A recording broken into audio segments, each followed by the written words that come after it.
All right, I'm here to read our next chapters in A Dog's Purpose. Today I'm going to be reading chapter 8 and chapter 9. So this is a double. And then there won't be a new one on Monday next week. Okay, so that's what you're getting to today.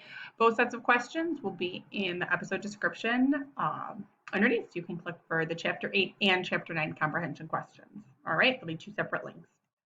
Here is chapter 8. When we got back home one morning, I got put in the garage and Ethan and Mom both left. Ethan got back on a yellow bus to go to school. I was so sad and barked for a while. I wish I could see Smoky the cat's feet under the door to the house. Put my paws on the door and turned the doorknob with my mouth. After a few tries, I got into the house. It was much better in the house.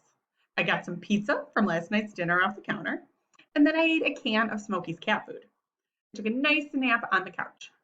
When I woke up, I heard the kitchen cupboard opening. I ran into the kitchen to see what was happening. Smoky was on the counter and had opened the cupboard.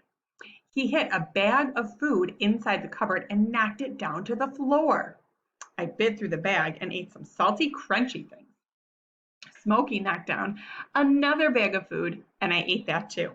Then I got into the trash can and ate some things from out of there. Next, I went upstairs and found some of Mom's shoes to chew. Bailey was a bad dog sometimes. What a mess. Later, I heard Mom's car pull into the driveway. I ran back to the garage and up the dog door and into the yard. Ethan hugged me and said, "I missed you, Bailey. Did you have fun today?" Mom yelled, "Ethan, come look at what Bailey did." Oh no, they found out what Smoky and I did. Bailey was a bad dog sometimes. Ethan and Mom were mad at me as they picked up the trash off the floor. "How did he get on the counter? He must have jumped," Mom said. "You're a bad, bad dog, Bailey," Ethan said. "Smoky came in and jumped on the kitchen counter. I looked at him. He was a bad, bad cat." No one got mad at Smoky. Instead, they gave him some fresh cat food. I sat and waited, thinking maybe I could get a biscuit, but no one gave me one. Mom went upstairs and I heard her yell, "Bailey!" She must have found her shoes. Bailey was a bad dog sometimes. Chapter 9. In the next few years, I saw that most of the kids in the neighborhood didn't want to play with Todd. Remember Todd from before? He wasn't a nice guy. Ethan never went to Todd's house anymore.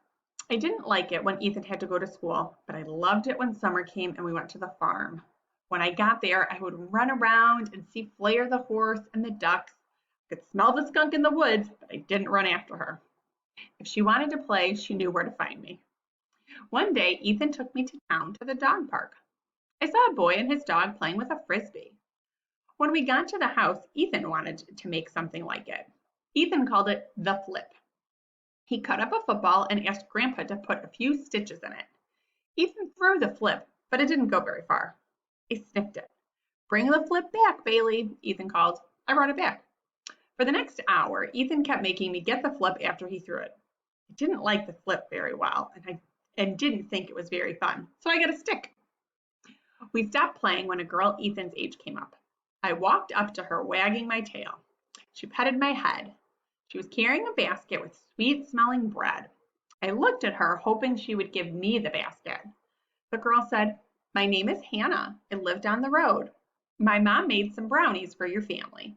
Ethan said, "I'll go get my grandma." Grandma asked Hannah to come into the house.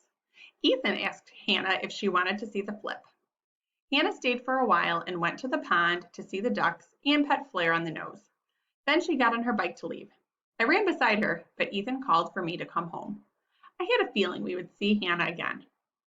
Later in the summer, Mom, Grandma, and Grandpa got in the car to leave. Mom told Ethan, "Be good, call me if you have any problems. We will be back in 2 days."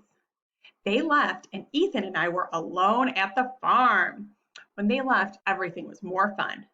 After lunch, Ethan put his plate on the floor for me to lick. We went into the barn and played in the hay. That night after dinner, Ethan let me lick his plate again. The next morning, we had a wonderful breakfast. I ate toast crusts and licked scrambled eggs and finished Ethan's milk for him. What a great day. Ethan went out to Flair's yard and climbed on her back. "Let's go, Bailey," he called. I followed. I didn't like it. I didn't like that Flair was getting all of the attention. I decided Flair was as dumb as the ducks. I really didn't like it when Flair dropped a pile of smelly poo on the road and almost hit me with it. Oh, jeez. We walked most of the day and stopped to share a sandwich.